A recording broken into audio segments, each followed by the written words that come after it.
Olá, meu querido, minha querida, quero estar compartilhando uma palavra com vocês. Eu tomo como base o texto que está lá em Êxodo, no capítulo 2 e no capítulo 3. As histórias bíblicas são maravilhosas, né? São incríveis, mas não é por causa do homem, é por causa de Deus, e eles deram ouvidos ao seu chamado, então são maravilhosas. Dentre as muitas, tem a do menino hebreu, que foi escondido por Deus dentro do palácio de Faraó. Ele ficou lá por 40 anos, né? Foi criado como um príncipe egípcio, teve toda a pompa que um príncipe poderia ter, não é? Conheceu toda a ciência, toda a cultura, teve conhecimento sobre os seus deuses, teve luxo, teve conforto, mas de uma hora para outra a vida dele mudou. Ele presenciou um hebreu sendo maltratado por um egípcio e ele foi defender este hebreu e acabou matando um egípcio. Então, a partir dali, ele se via incompreendido, tanto por israelitas, né, pelos hebreus, quanto por alguns egípcios. Então ele resolveu fugir e ele chegou a um determinado lugar e ele se assentou para descansar e presenciou que algumas mulheres estavam sendo incomodadas por alguns pastores de ovelhas. Então ele vai em defesa dessas mulheres. E mais adiante a Bíblia mostra que ele se casa com uma delas e a vida muda mais um pouquinho. Agora ele tinha uma esposa, não é? Ele tinha um sogro, ele tinha uma família. E diz que neste lugar chamado Midian, que significa contenda ou julgamento, era um lugar desértico, né? Era um lugar desolado. Diz que ele pastoreava as ovelhas do seu sogro Jetro. A vida mudou bastante.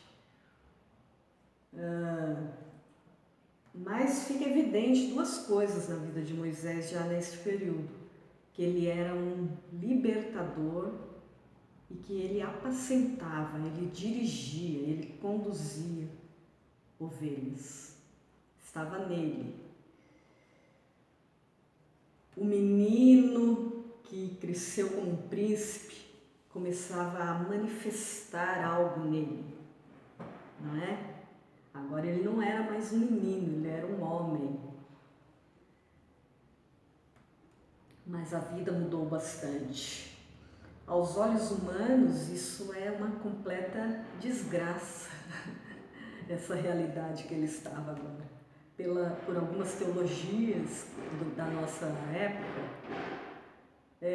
seria o diabo encontrando espaço, brecha na vida dele e conseguindo destruí-lo. Mas não, tudo estava sendo orquestrado, tudo estava sendo orquestrado por Deus. Ele ficou em Midian 40 anos fazendo isso. E nesse período, Deus estava fazendo o quê? Deus estava tratando o seu caráter. Deus estava moldando, forjando o libertador que ele já era. Mas Deus estava trabalhando ainda mais para que ele fosse o grande libertador dos escravos hebreus que estavam no Egito. E a Bíblia diz que um dia desses, ele pastoreando as ovelhas, cuidando das ovelhas, ele atravessou o deserto e atrás do deserto ele chegou a um lugar chamado Horebe.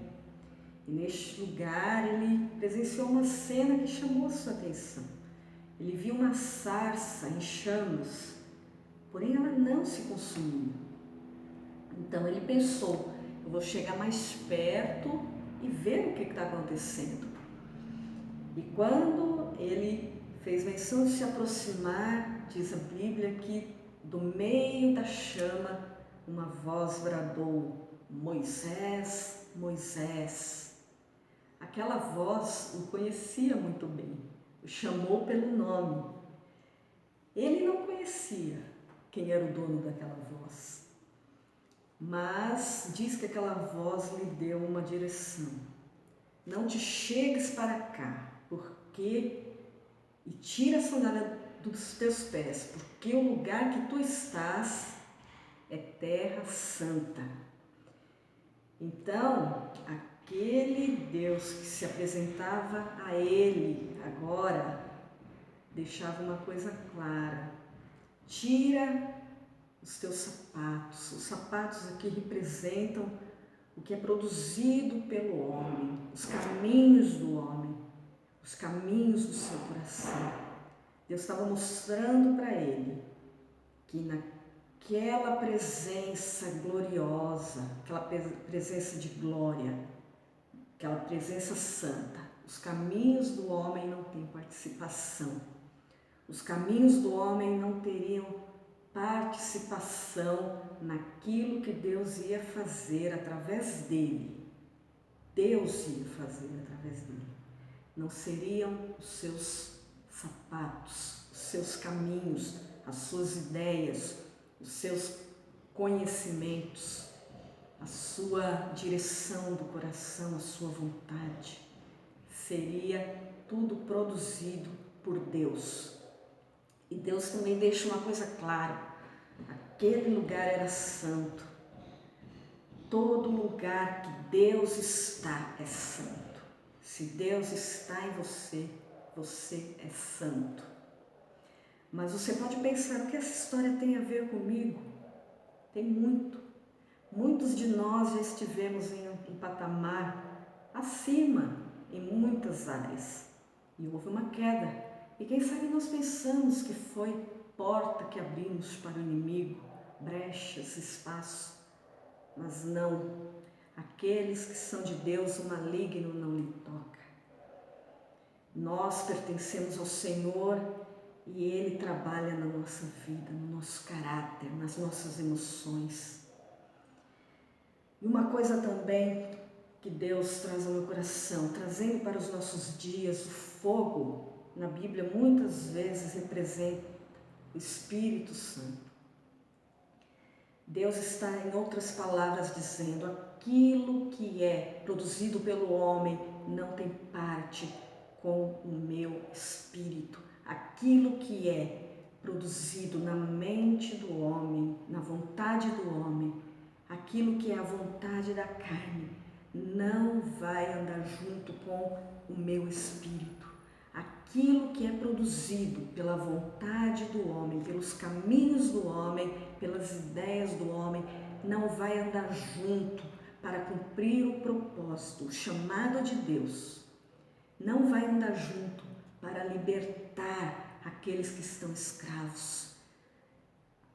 A libertação dos escravos deste tempo se efetuará por aqueles que derem ouvido ao chamado de Deus, para andarem na direção do Espírito. Aquilo que é produzido pelo caminho do homem, pelos sapatos, simbolicamente, não vai andar junto com aquilo que é produzido pelo Espírito de Deus.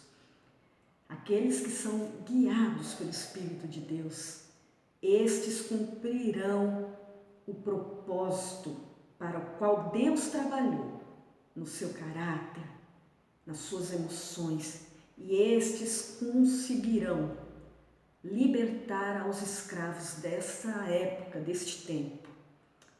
E também Deus deixa muito claro que o lugar que Ele está é santo. Nós somos santos, somos santificados porque Ele está em nós. Amém? esta palavra que eu quero dividir com vocês, que ela seja bênção na tua vida neste dia. Em nome de Jesus.